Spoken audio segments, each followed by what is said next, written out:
नमस्कार दोस्तों, कैसे हैं आप लोग। 11वीं क्लास की एनसीईआरटी हिस्ट्री किताब चल रही है। एक वीडियो में बना चुका हूँ। 3rd नंबर का चैप्टर है। 3rd चैप्टर की 2nd वीडियो है ये। यहाँ पे बात करेंगे theme 3 an empire across 3 continents. एक ऐसा एम्पायर जो 3 कॉन्टिनेंट्स में फैला हुआ है। तो अगर आप बात करो तो यहाँ मेनली बात करेंगे हम लोग रोमन एम्पायर की। रोमन एम्पायर की बात करो तो इसकी टेरिटरी बहुत बड़ी थी। ऑलमोस्ट पूरा यूरोप, एक बहुत बड़ा हिस्सा फर्टाइल क्रेसेंट का और अफ्रीका का। तो अगर आप देखो वेस्ट एशिया, यूरोप और अफ्रीका, इन 3 कॉन्टिनेंट्स के कंसीडरेबल हिस्से के ऊपर राज था रोमन एम्पायर का। इसीलिए इसको बोला गया एम्पायर अक्रॉस 3 कॉन्टिनेंट्स। यहाँ फर्टाइल क्रेसेंट नाम के शब्द का इस्तेमाल हुआ है। तो फर्टाइल क्रेसेंट कौन सा इलाका है? तो जितना भी इलाका आपको यहाँ पे ग्रीन रन में नजर आ रहा है, ये बेसिकली फर्टाइल क्रेसेंट है। ठीक है, बेसिकली यहाँ पे आपको पूरी की पूरी मेसोपोटामियन सिविलाइजेशन, एक बहुत बड़ा हिस्सा किसका, इजिप्ट का, आपको यहाँ पे नजर आ रहा है। तो इस पूरे इलाके में ऑलमोस्ट रोमन एम्पायर का राज था। हम यहाँ पे देखेंगे कि कैसे रोमन एम्पायर ऑर्गेनाइज हुआ, कैसे इसकी पॉलिटिकल फोर्सेस ने अपनी डेस्टिनी को सेटअप किया, कैसे अलग अलग सोशल ग्रुप्स जो कि बहुत से कल्चरल फैसेट्स के आधार पे, भाषा के आधार पर, एथनिसिटी के आधार पर डिवाइडेड थे, वो यहाँ पे एक होकर उन्होंने एक बड़ा एम्पायर बनाया। कैसे इस एम्पायर ने एक वेल्थ इकट्ठा की, लोकल कल्चर्स और लैंग्वेजेस की। वुमेन को यहाँ पे स्ट्रॉन्गर लीगल पोजीशन कैसे मिली हुई है। आज की डेट में मॉडर्न समय पे भी जो वुमेन की कंडीशन इतनी खराब है, उसके रिस्पेक्ट में बहुत से लीगल, आप कह सकते हो, प्रोटेक्शंस दिए गए थे वुमेन को रोमन एम्पायर के अंदर। वो क्या थे, इसको देखेंगे। फिर कैसे रोमन एम्पायर की इकोनॉमी बहुत हद तक स्लेव लेबर पे डिपेंडेंट थी, ये भी देखेंगे। कैसे एक बहुत बड़े तबके को फ्रीडम नहीं मिलती थी रोमन एम्पायर के अंदर, इसको भी देखेंगे। कैसे वेस्ट में ये रोमन एम्पायर छोटे छोटे भागों में टूट गया, इसको थोड़ा बहुत पहले भी हमने देखा था, यहाँ पे भी बात करेंगे। और जो ईस्टर्न हाफ था रोमन एम्पायर का, कैसे इसको अरब्स ने कब्जा किया, इसके बारे में भी हल्की फुल्की बात करेंगे। अगर आप बात करो रोमन हिस्टोरियंस के बारे में, तो रोमन हिस्टोरियंस के पास एक रिच कलेक्शन ऑफ सोर्स है, जिसमें टेक्स्ट भी आते हैं, डॉक्यूमेंट्स भी आते हैं, मटेरियल रिमेन्स भी आते हैं। अगर आप टेक्सचुअल सोर्सेज की बात करो तो उस समय की लिखी हुई जो हिस्टोरिकल डॉक्यूमेंट्स हैं वो आपको काफ़ी कुछ चीज़ें बताते हैं। तो भाई उस समय पे जो भी राजे रजवाड़े थे, उनकी हिस्ट्री वगैरह लिखी हुई, तो उससे उस समय की हिस्टोरिकल कंटेक्स्ट के बारे में जानकारी मिलती है। इन लिखी हुई हिस्ट्रीज को एनल्स कहा जाता है। ओके, यहाँ पे लेटर्स मिलते हैं आपको, स्पीचेस मिलती हैं, सरमन्स, लॉज, बहुत सारे इस प्रकार के डॉक्यूमेंट्स मिलते हैं, जिसके बेसिस पे उस समय पे क्या हो रहा था ये आप जान पाते हो। ठीक है भाई, तो पहले तो टेक्सचुअल सोर्सेज हो गए, रिटन डॉक्यूमेंट्स जो कि लेटर, स्पीचेस, सरमन, लॉस के फॉर्म में यहाँ पे एग्जिस्ट करते थे। ओके, इन टेक्सचुअल सोर्सेज में आपको ईयर बाय ईयर का, आप कह सकते हो, ब्यौरा मिल जाएगा। अलग अलग अंपायर्स में हर साल में क्या हो रहा था, इसके उन्होंने प्रॉपर टेक्सचुअल डॉक्यूमेंट्स मेंटेन किए। उन डॉक्यूमेंट्स को पढ़ के काफ़ी कुछ पता चला है। फिर डॉक्यूमेंट्री रिसोर्सेज भी हैं, जैसे कि इंस्क्रिप्शंस हो गया, पेपायरी हो गया। क्या होता है पेपायरी? तो देखिए, पेपायरी, it was a material prepared in ancient Egypt from the pithy stern of a water plant used in sheets throughout the ancient Mediterranean, word for writing or painting on, and also for making articles such as a rope। तो भाई जिस पे writing और painting की जाती थी, इसको papyrus कहते हैं। तो इससे निकला है आपका पपायरी। तो बेसिकली पपायरी पे और इंस्क्रिप्शंस के थ्रू भी हमको कुछ डॉक्यूमेंट्री सोर्सेज लिखे हैं, जहाँ पे काफ़ी जानकारी मिलती है। ये जो इंस्क्रिप्शंस थे, ये स्टोन पे कट होते थे, और स्टोन कट इंस्ट्रक्शंस आज की डेट में बहुत सारे लिखे हुए हैं। ये स्टोन कट इंस्क्रिप्शंस ग्रीक में भी मिलते हैं, लैटिन में भी मिलते हैं।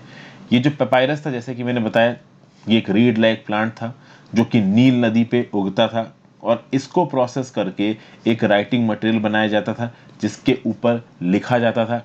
इस राइटिंग मटेरियल को ईस्टर्न मेडिटेरियन के इलाकों में लोग काफ़ी इस्तेमाल करते थे, इजिप्ट में लोग काफ़ी इस्तेमाल करते थे। आप देखो, हज़ारों की तादाद में कॉन्ट्रैक्ट्स, अकाउंट्स, लेटर्स और ऑफिशियल डॉक्यूमेंट्स को पपायरस से बने हुए इस पपायरी पे लिखा गया है। और जो स्कॉलर ये पब्लिशिंग करते थे, लिखते थे, इनको बोला गया पपायरोलॉजिस्ट्स। तीसरे नंबर पे आते हैं भाई मटेरियल रिमेन्स। तो दो चीज़ हमने देख ली, हमने टेक्स्ट देख ली, हमने डॉक्यूमेंट्स देख लिए। मटेरियल रिमेन्स में बहुत अलग अलग प्रकार के असोर्टमेंट ऑफ आइटम्स हैं। जैसे कि फॉर एग्जांपल आप बात कर सकते हो, एक्सकवेशन के थ्रू कोई चीज़ मिली, फील्ड सर्वे के थ्रू कोई चीज़ मिली, बहुत सारी बिल्डिंग्स मिली हैं, मॉन्यूमेंट्स मिले हैं, दूसरे प्रकार के स्ट्रक्चर्स मिले हैं, जैसे पॉटरी मिली है, कॉइन्स मिले हैं, मोजियाक मिले हैं, एंटायर के एंटायर लैंडस्केप्स, जिसकी एरियल फोटोग्राफी से पता किया गया है कि किस प्रकार के अर्बन स्ट्रक्चर्स इन जगहों पर बनाए गए थे। तो इन सब बेसिस के आधार पे भी हमको काफ़ी जानकारी मिली। तो इन तीन आधारों पे, इन तीन सोर्सेज के आधार पे हम लोग पता कर सकते हैं कि रोमन एम्पायर में क्या हुआ करता था। अब अगर आप बात करो तो most of the Europe, north Africa और मिडिल ईस्ट के ऊपर दो पावरफुल एम्पायर्स ने राज किया है।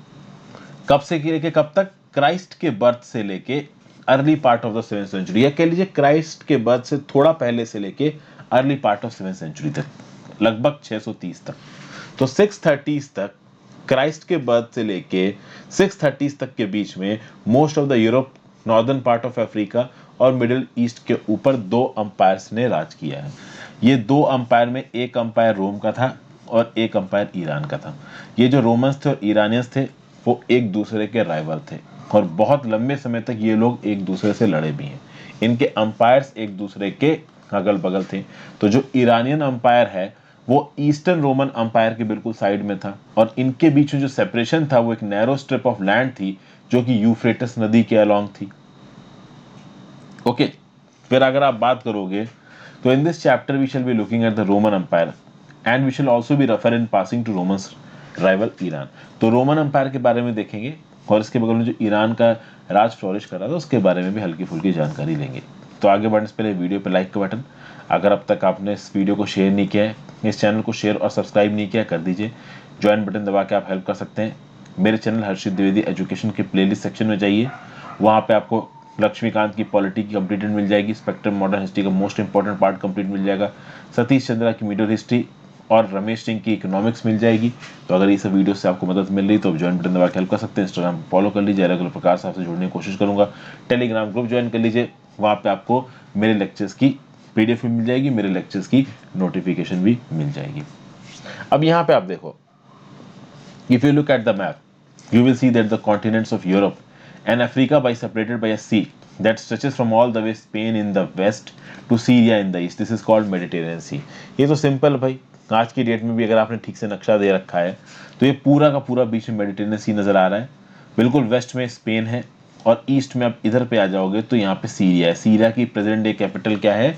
तो अभी के लिए है दमास्कस। और ये पूरा बीच में क्या पड़ता है? मेडिटेरियन सी पड़ता है। बड़ा ही सीनिक इलाका है आज की डेट में, बड़े बड़े क्रूजेस भी चलते हैं यूरोप में, एक प्रोमिनेंट टूरिंग डेस्टिनेशन है, इसको मेडिटेरियन सी कहा जाता है। और यही हर्ट था एक समय पे रोमन अंपायर का। जो रोमन रूलर्स थे उन्होंने मेडिटेरेनियन पे राज किया है और मेडिटेरेनियन के चारों तरफ के जो इलाके थे ना, चाहे नॉर्थ में हो चाहे साउथ में हो, उन पे भी राज किया। आप देखोगे तो to the north the boundaries of the empire were formed by two great rivers, the Rhine and the Danube. To the south by the huge expanse of the desert called Sahara. कुल मिला के अगर आप बात करो Roman umpire कितना Europe में फैला था, इस बात को किसने डिसाइड किया है? तो दो रिवर्स ने डिसाइड किया है, राइन ने रिवर ने और डेन्यूबे रिवर ने। नहीं समझ में आया? मैं समझाता हूं। ये जो आपको बिल्कुल डार्क रेड कलर में जो नक्शा नजर आ रहा है, ये बेसिकली रोमन अंपायर का एट इट्स साइट। आप देखोगे कि पूरे यूरोप पे रोमन अंपायर का राज नहीं है। ये जो ऑरेंज वाला इलाका है that was outside the rule of Romans. तो ये जो ऑरेंज वाला इलाका है और जो डार्क रेड वाला इलाका है, इसके बीच में जो बाउंड्री बनाती थी वो दो नदियां बनाती थी, एक राइन नदी बनाती थी, एक डेन्यूब नदी बनाती थी। तो यूरोप के अंदर यानी to the north of the Mediterranean अगर रोमन अंपायर की बाउंड्री को कोई नदी सेग्रीगेट करती थी तो एक राइन नदी थी और एक डेन्यूब नदी थी, और ये बहुत बड़ी नदियां हैं यूरोप की, दो सबसे बड़ी नदियां आप कह सकते हो। और to the south of the Mediterranean sea जो सहारा डेजर्ट था, नॉर्थ में फैला था आपका इसका राज, किसका? रोमन अंपायर का। और नीचे की तरफ यहाँ पे सहारा डेजर्ट था। तो बेसिकली सहारा डेजर्ट के ऊपर का जितना भी काम का इलाका था वो किसके हिस्से में था? तो रोमन अंपायर के हिस्से में था।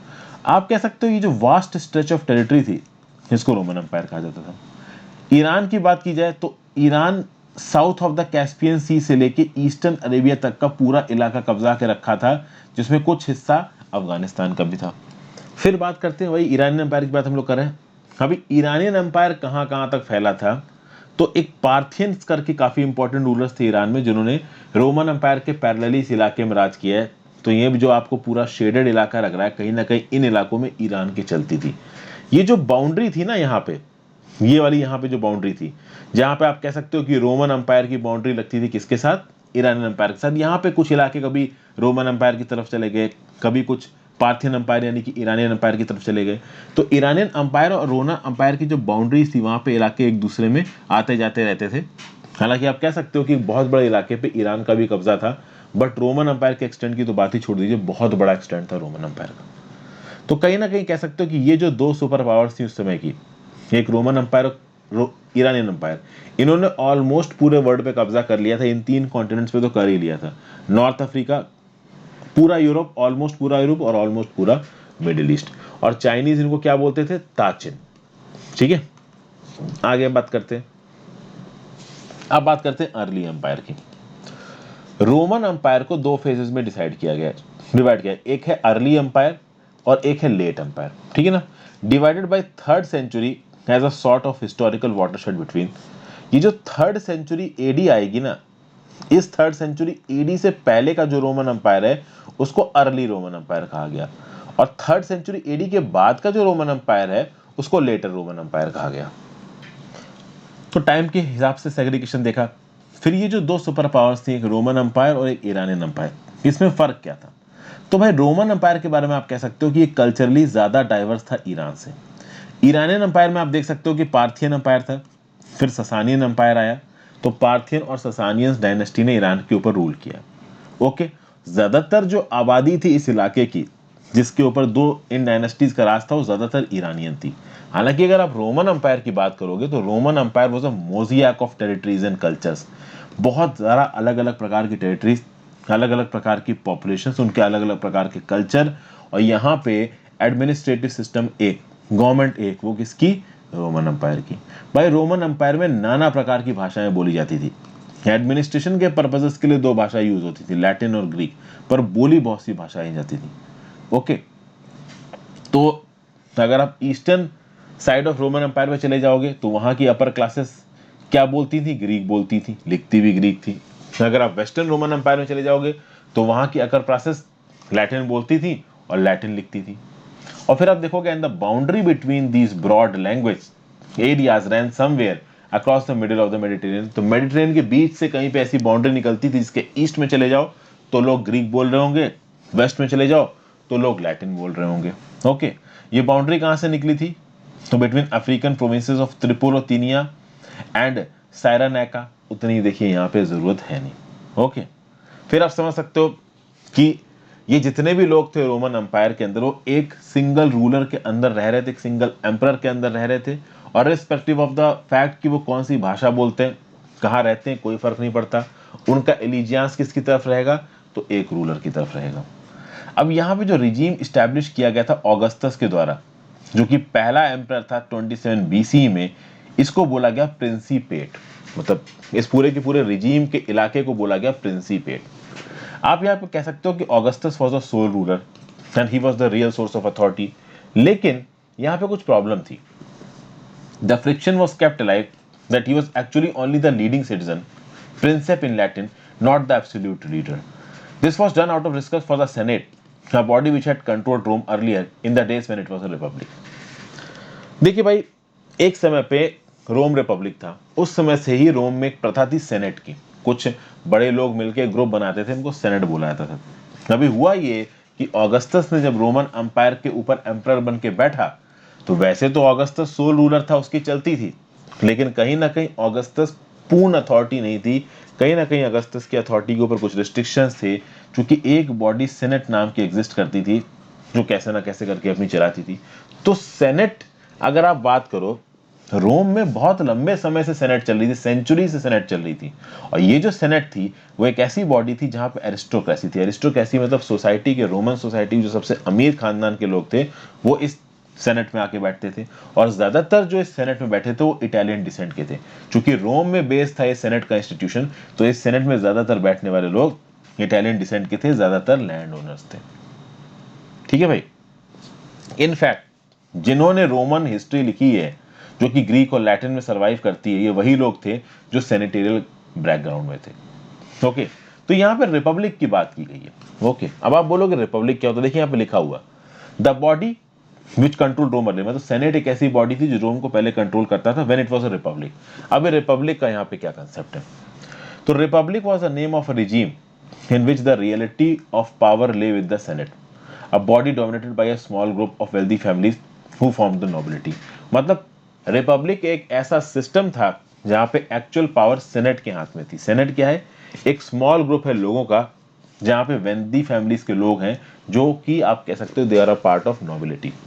तो ये जो रिपब्लिक थी, it represented the government of the nobility, और ये अपनी गवर्नमेंट को एक्सरसाइज करते थे through a body called senate.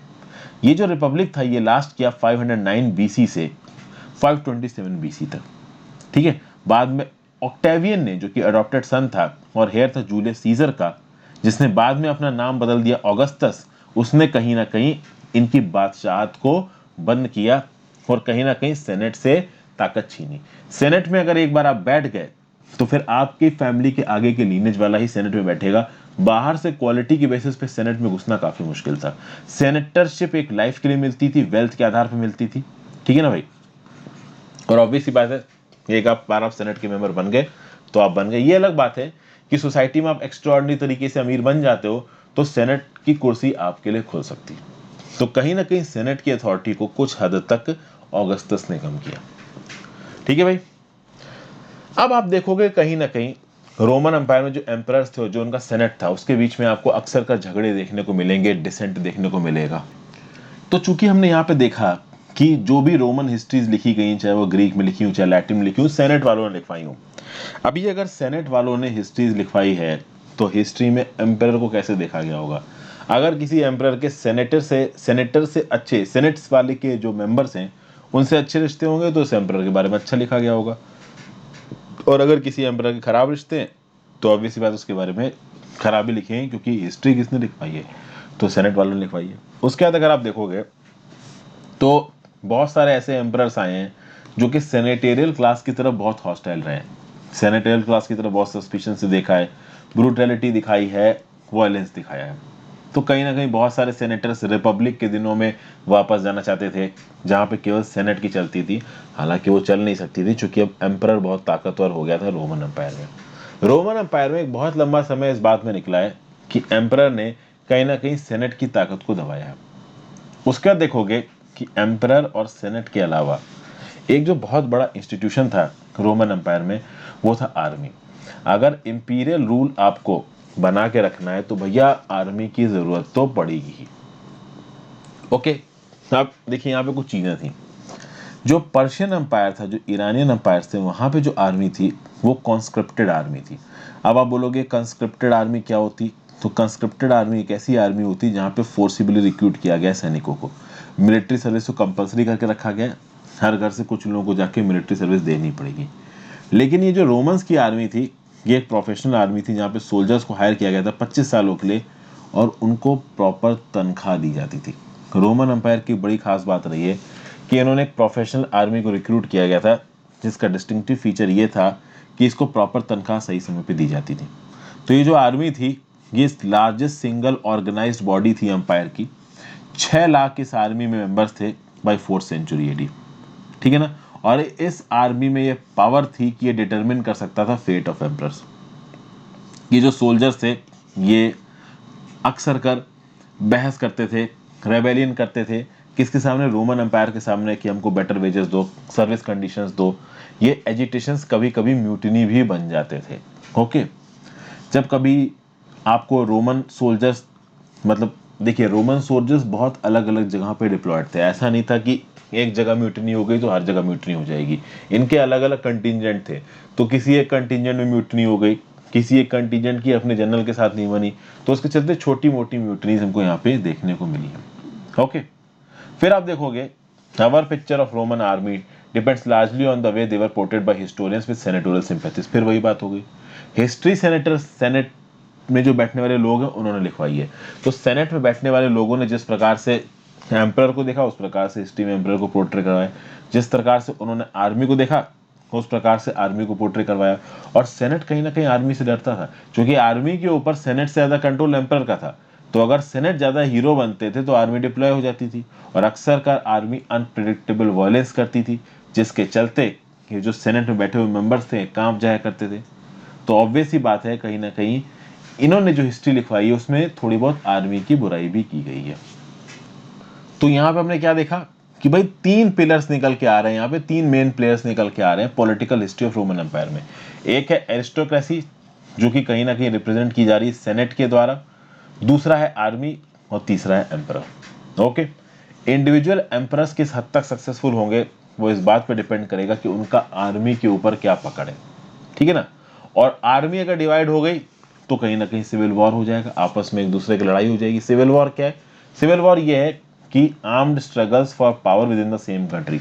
तो रोमन अंपायर के अंदर अलग अलग एम्पर्स आपस में लड़ रहे हैं कि भाई मैं राजा मैं राजा। तो एक आर्मी का फैक्शन किसी को सपोर्ट कर रहा है, दूसरा आर्मी का फैक्शन किसी को सपोर्ट कर रहा है। और इसीलिए आप देखोगे कि एक साल 69 कॉमन एरा में 69 एडी में 4 एम्परर्स क्विक सेशन में बदले। मतलब रोमन अंपायर के 4 एम्परर्स एक ही साल में आ गए। तो कहीं ना कहीं सिविल वॉर हुआ था, कहीं ना कहीं रोमन अंपायर की एम्परर की गद्दी पर बैठने के लिए कुछ लोग आपस में लड़ाई कर रहे थे। इसीलिए एकदम से आपको 4 एम्परर्स क्विक सेशन में नजर आएंगे। ओके, वैसे देखें तो एक इस 69 एडी को छेड़ दीजिए तो नॉर्मल का सिविल वॉर शुरुआती फेज में रोमन अंपायर में देखने को नहीं मिला है। रोमन अंपायर रिलेटिवली स्टेबल था। जो सक्सेशन होता था to the throne of the Roman emperor that was as far as possible based on family descent. ये नेचुरल भी हो सकता था, अडॉप्टिव भी हो सकता था। और आर्मी स्ट्रांगली वेडेड थी, तो जिसको अडॉप्ट भी किया जाएगा अगर रोमन एम्परर बनने के लिए तो आर्मी उसके प्रति वफादार रहेगी।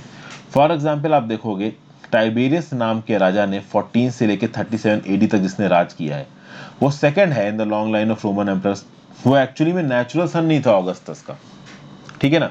ऑगस्टस वो रूलर था जिसने प्रिंसिपेट को फाउंड किया, लेकिन ऑगस्टस ने अडॉप्ट किया टाइबरस को और इसीलिए टाइबरस आराम से रोमन एम्पायर की गद्दी पर बैठ पाया और आर्मी ने भी उसकी बात सुनी। क्यों? क्योंकि ऑगस्टस ने उसको प्रॉपर तरीके से अडॉप्ट किया था। तो क्या मतलब है यहाँ पे कि नेचुरल वे से, मतलब अगर आपके बाप के बेटे हो और आपके बाप रोमन एम्पायर है और आपके बाप आपको अपॉइंट कर रहे हैं रूलर तो आप बन गए रोमन एम्पायर। अगर आप बेटे नहीं हो, एम्पायर को लगा कि उनके नीचे का कोई मिलिट्री कमांडर ज्यादा काबिल है कुर्सी पे बैठने के लिए रोमन एम्पायर की, एम्पायर की, तो वो उसको बैठा देगा। फिर आप देखोगे कि जो एक्सटर्नल वॉरफेयर था ये भी शुरुआती फेज में कमी देखने को मिला है। पहले जो 2 सेंचुरी का राज रहा है रोमन एम्पायर का, बहुत कम एक्सटर्नल वॉरफेयर देखने को मिला है। अगर आप देखोगे टाइबेरियस ने जो एम्पायर इनहेट किया ऑगस्टस से, टाइबेरियस को ये लगा कि भैया फर्दर एक्सपेंशन का कोई मतलब नहीं है। ऑब्वियसली बात है, बहुत बड़ा अंपायर था ये रोमन अंपायर, उसको और क्यों एक्सटेंड करना, जितना है उतना ही प्रॉपर तरीके से एडमिनिस्टर कर लो। ये जो ऑगस्टन एज है इसको पीस के लिए माना जाता है, क्योंकि इससे पहले अगर आप इन इलाकों की हिस्ट्री देखोगे तो बहुत सी इंटरनल स्ट्राइफ, मिलिट्री कॉन्क्वेस्ट, एक ट्राइब की दूसरी ट्राइब से लड़ाई, ये सब काफी देखने को मिला था। लेकिन कहीं ना कहीं ऑगस्टस के राज के समय और बाद में टाइबेरियस के राज के समय कहीं ना कहीं ज्यादा एक्सपेंशन के लिए लड़ाई हुई नहीं है, तो पीसफुल टाइम था ये। एक रूलर था ट्रजान नाम का बेसिकली। तो ट्रजान ने कुछ टेरिटरी को यूफ्रेटस क्रॉस करके कब्जा करने की कोशिश की। 113 से लेके 117 एडी तक कुछ टेरिटरीज ने कब्जा भी कर ली। हालांकि इन टेरिटरीज को इसके सक्सेसर ने छोड़ दिया, क्योंकि उनको लगा कि क्यों बिना बात एक्सपेंड करना एम्पायर को, अच्छा खासा एम्पायर हाथ में तो है ही, इसके एडमिनिस्ट्रेशन पे ध्यान दो, ज्यादा अच्छा है। फिर बात करते हैं the empress Trajan's dream a conquest to India. Antioch में ग्रेट अर्थक्वेक आया 115-116 एडी के लगभग, और 116 एडी के लगभग ट्रजान जो है वो यूफ्रेटस से सेटोस्फिन नाम की जगह पे गया जो कि पार्थियन कैपिटल थी, और वहां से वो पर्शियन गल्फ गया। पर्शियन गल्फ में खड़ा होके वो एक मर्चेंट शिप को देख रहा था जो कि इंडिया जा रहा था। इस समय तक जो ट्रजान था वो काफी बूढ़ा हो चुका था। उसको लगा कि काश मैं अलेक्जेंडर जितना यंग होता तो मैं भी एक मिलिट्री एक्सपीडिशन प्लान करता इंडिया पे कब्जा करने के लिए। आपको पता है ना कि अलेक्जेंडर का सपना था इंडिया के ऊपर कब्जा करना, राज जमाना, पूरी दुनिया पे राज जमाने के लिए इंडियन सबकॉन्टिनेंट पे राज जमाना जरूरी था। अलेक्जेंडर का ये सपना पूरा नहीं हो पाया। ट्रजान, अलेक्जेंडर तो कम से कम चलो इंडिया की बाउंड्री तक तो पहुंच गया था, ट्रजान तो अपने ही इलाके में रुक गए, बस पर्शियन गल्फ पे खड़े होकर मर्चेंट शिप देख रहे थे। ओवरऑल ईरान का जो इलाका क्रॉस करके गए थे, इस पे भी बहुत लंबे समय तक ईरानियंस का ही राज था। फिर आगे अगर आप बात करो, फिर भाई रोमन एम्पायर की और कुछ बात करते हैं। देखिए रोमन एम्पायर हमेशा से तो इतना बड़ा नहीं था, ऑगस्टस के बाद धीरे धीरे करके कुछ हद तक रोमन एम्पायर को बढ़ाया गया। तो जब ये रोमन एम्पायर को बढ़ाया गया, रोमन एम्पायर ने बहुत सारी टेरिटरीज पे धीरे धीरे करके कब्जा करना शुरू किया। ओके, तो a whole series of depending kingdoms Roman provincial territory में घुसते गए। यहाँ पे near east was full of such kingdoms. ये नियर ईस्ट क्या है मैं अभी आपको समझाता हूँ। तो आप देखोगे near east was full of such kingdoms, but by early 2nd century those which lay west of the Euphrates towards Roman territory had disappeared, swallowed up by Rome. Near east क्या है? तो अगर आप रोमन मेडिटेरियन की बात करो, देखिए Mediterranean सी के ईस्टर्न एंड पे जो प्रोविंसेस आती थी जैसे कि सीरिया, पैलेस्टीन और मेसोपोटामिया, एक समय पे आप कह सकते हो कि ये थोड़ा बहुत इंडिपेंडेंट थी, यहाँ पे ट्राइब्स रहा करती थी। लेकिन जब रोमन एम्पायर फैलना शुरू हुआ तो ये टेरिटरीज भी रोमन एम्पायर के अंदर धीरे धीरे समाती गई। यहाँ पे आपको कहीं ना कहीं मेडिटेरेनियन सी नजर आ रहा है पूरा का पूरा, जिसमें बेलेरियक सी है, टिरहेनियन सी है, आयोनियन सी है, मेडिटेरेनियन सी के सब पार्ट है, सी ऑफ क्रेटे है। अब ये ईस्टर्न मेडिटेरेनियन है। अगर आप इसको थोड़ा सा जूम इन करोगे तो ईस्टर्न मेडिटेरेनियन में आपको यहाँ बहुत सी कंट्रीज नजर आ रही हैं। अगर आप बात करो तो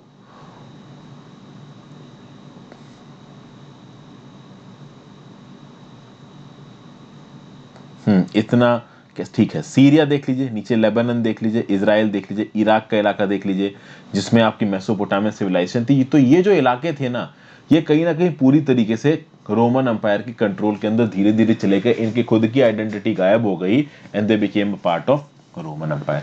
और ये सब इलाके कहीं ना कहीं बहुत आप कह सकते हो अमीर इलाके थे और इनको बोला गया यहाँ पे नियर ईस्ट। ओके, कुछ हद तक अरेबिया तक भी यहाँ पे पहुंच गए थे। अरेबिया तक मतलब अगर आप बात कर लो तो आप समझ लो अरेबियन पेनिनसुला कह लीजिए आप, अरेबिया से मतलब है। तो ये जो सऊदी अरेबिया दिख रहा है ना आपको, सऊदी अरेबिया नीचे अमन और ओमान, ये अरेबियन पेनिनसुला है।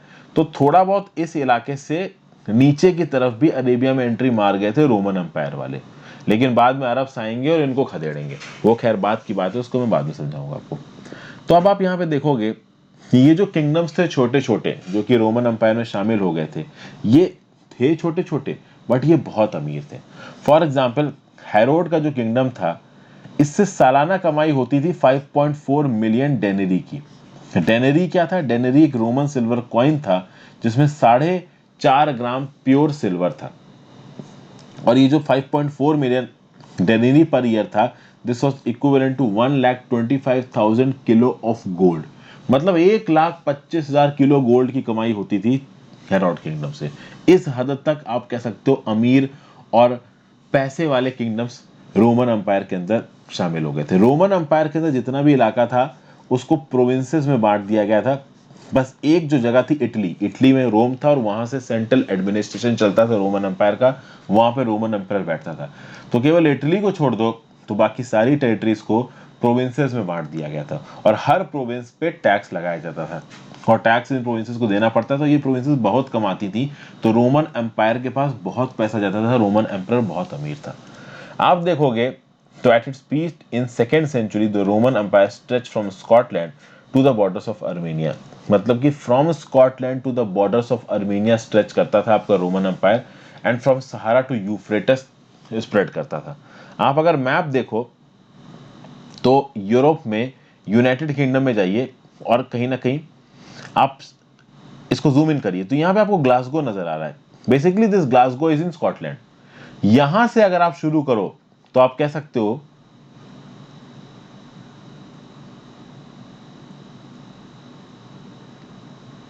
एक मिनट रुकिएगा थोड़ा सा।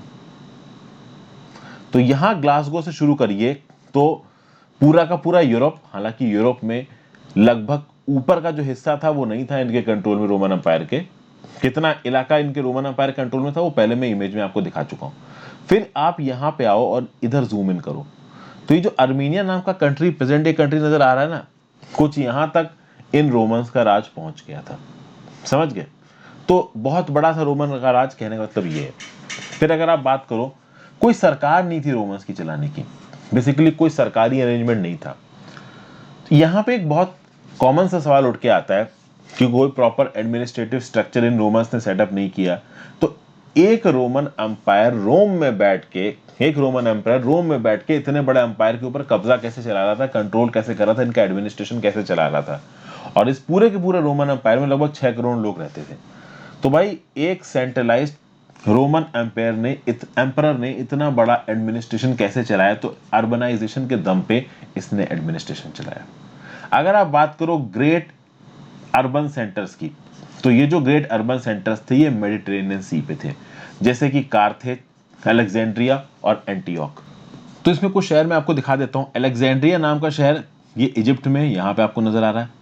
फिर ये जो कार्थेज नाम का जो शहर था, आप कह सकते हो, सॉरी कार्थेज नहीं, एंटियोक नाम का शहर, यहाँ पे मैंने आपको दिखाया ना एंटियोक नाम का शहर, ये जो एंटियोक नाम का शहर था ये कहाँ था, तो आज की डेट में जो अंतकिया नाम का आपको शहर दिख रहा है ना टर्की में, सदर्न टर्की में, जो बिल्कुल ही सीरिया के बॉर्डर पे, इस अंतकिया नाम के शहर के पास ही ये एंटोक नाम के शहर के रियून्स पाए गए हैं। और ये जो तीसरा शहर था कार्थेज, तो मैंने अलेक्जेंड्रिया दिखा दिया, अंतकिया के पास है एंटियोक, तुनिसिया की जो कैपिटल है ना टूनिस, टूनिस के पास ही आप कह सकते हो कार्थेज नाम का एक सबर्ब है।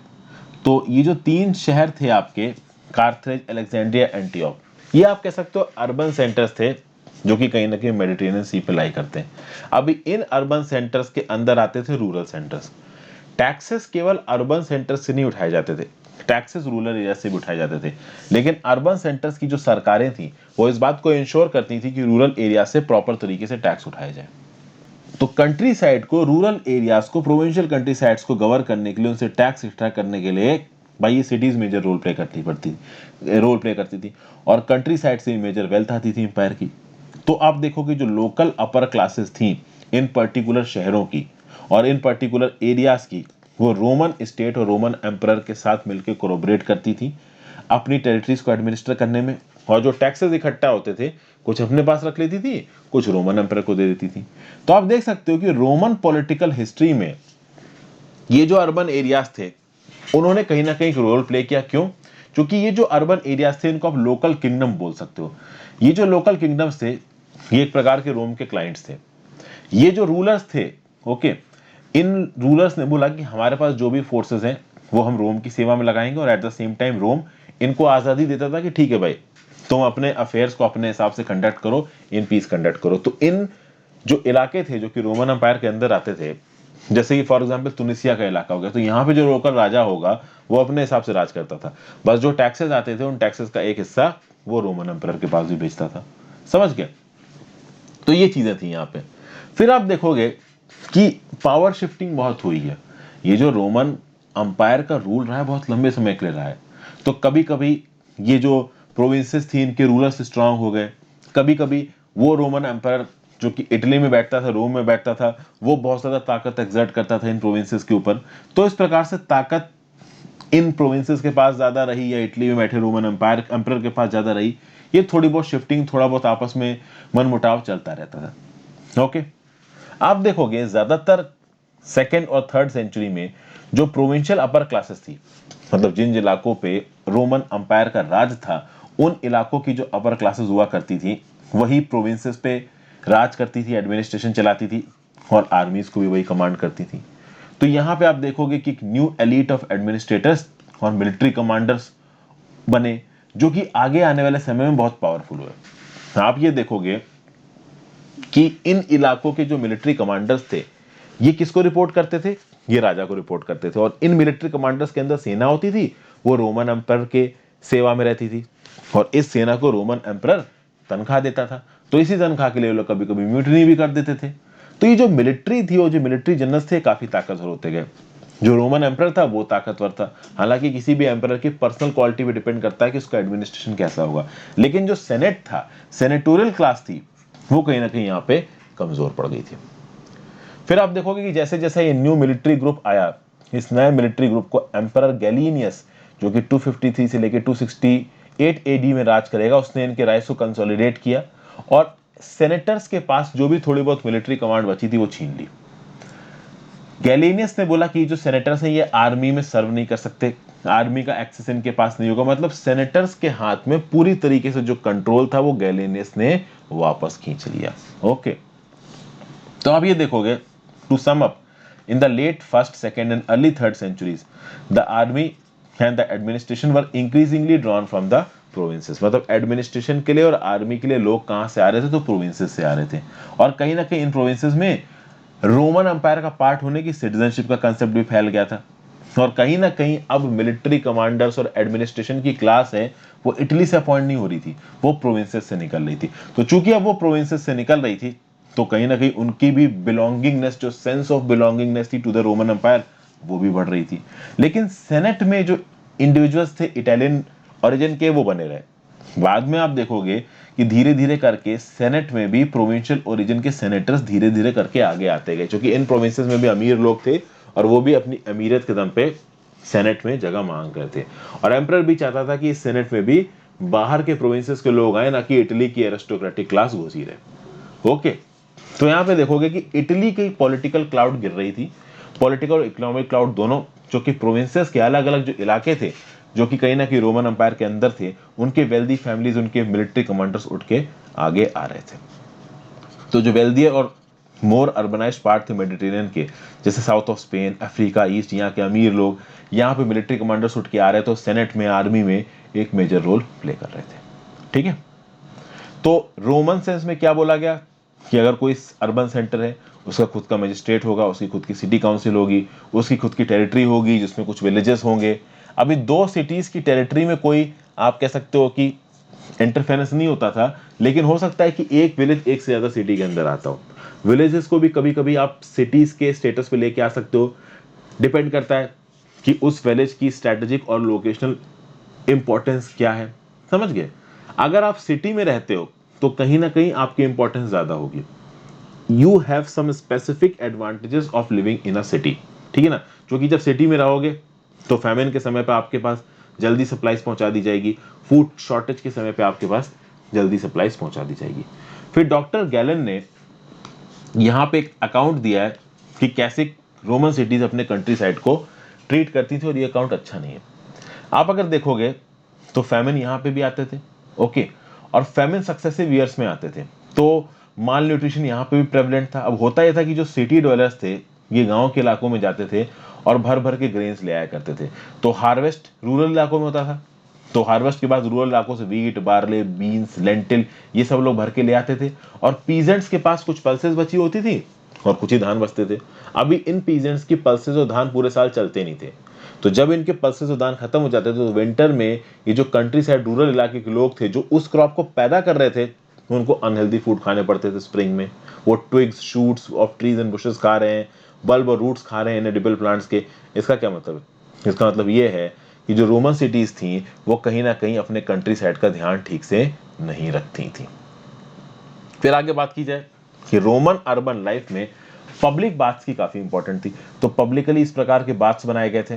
खैर ये बाथ नहीं है, एक एम्फी थिएटर है, सॉरी लगा पानी से, लेकिन ये this is amphi theatre. Amphi theatre मतलब है कि चारों तरफ स्टेप्स बने हुए, बैठ के नीचे कुछ प्रोग्राम वगैरह हो रहा है उसको देखो।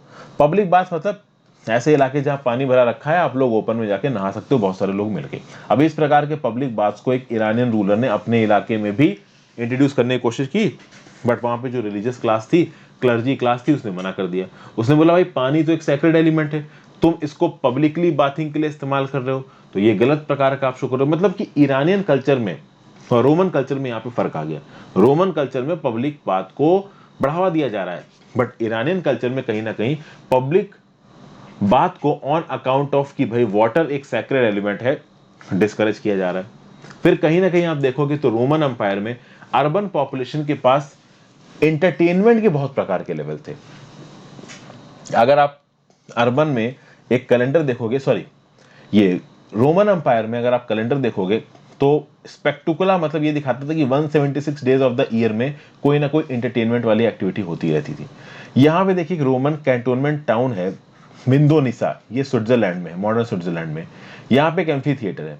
अभी इस एम्फी थिएटर में मिलिट्री ड्रिल भी हुआ करते थे और इस एम्फी थिएटर में एंटरटेनमेंट भी हुआ करता था। तो एंटरटेनमेंट के अलग अलग आप कह सकते हो साधन इकट्ठे किए गए थे। तो जो मिलिट्री के सोल्जर्स थे वो इस एम्फी थिएटर में जाके बैठ जाते थे और बीच में इनके लिए अलग अलग प्रकार के प्रोग्राम कंडक्ट करवाए जाते थे जिससे इनका एंटरटेनमेंट हो। तो आप देखोगे कि जो रोमन सोसाइटी है और जो उसके बगल में पैरेलली ईरानियन सोसाइटी चल रही थी, जिसमें ससानियंस भी थे, जिसमें पार्थियंस भी थे, इन दोनों के कल्चर में क्या फर्क था? तो अभी अभी आपने देखा कि रोमन अंपायर में पब्लिक बाथिंग एक प्रकार की कॉमन बात हो गई थी, लेकिन ईरानियन रूलर्स ने जब अपने यहाँ पे पब्लिक बाथिंग को इंट्रोड्यूस करने की कोशिश की तो क्लर्जी ने मना कर दिया, बोला वाटर सैक्रेड एलिमेंट है, आप ऐसा नहीं कर सकते। दूसरा, जिस प्रकार का एंटरटेनमेंट लेवल आपका रोमन अंपायर में प्रेजेंट था उस प्रकार का एंटरटेनमेंट लेवल आपका ईरानियन अंपायर और कल्चर में प्रेजेंट नहीं था। तो ये कल्चरल डिफरेंसेस बता सकते हो। उसके बाद आप देखोगे कि रोमन अंपायर का कल्चर बहुत डाइवर्स है, ये मैंने आपको पहले बता दिया, और ईरानियन जो थे वो कहीं ना कहीं एथनिसिटी से सेम ही थे, तो उनका कल्चर उतना अलग था नहीं। तो कल्चरल होमोजेनिटी ईरान में थी, लेकिन रोमन एम्पायर का कल्चर काफी हेट्रोजेनस था। नेक्स्ट वीडियो में इस टॉपिक को कंटिन्यू करेंगे थर्ड सेंचुरी क्राइसिस की। चूंकि अब वाटरशेड मूवमेंट आ गया है, बस बताया ना कि आपको कि भाई रोमन एम्पायर की हिस्ट्री को दो भागों में बांटा गया, अर्ली हिस्ट्री और लेटर हिस्ट्री। तो अर्ली हिस्ट्री हमने डिस्कस की थर्ड सेंचुरी बीसी तक की। अभी थर्ड सेंचुरी बीसी से क्या हो रहा है इसको हम लोग डिस्कस करेंगे with starting from third century crisis. Thank you for watching friends. I hope मैं जस्टिफाई कर पा रहा हूँ इस चैप्टर को। ये चैप्टर्स ट्रिकी हैं, इसलिए इनको समझाने में इतना समय जा रहा है। So please bear with me. Thank you for watching. Have a great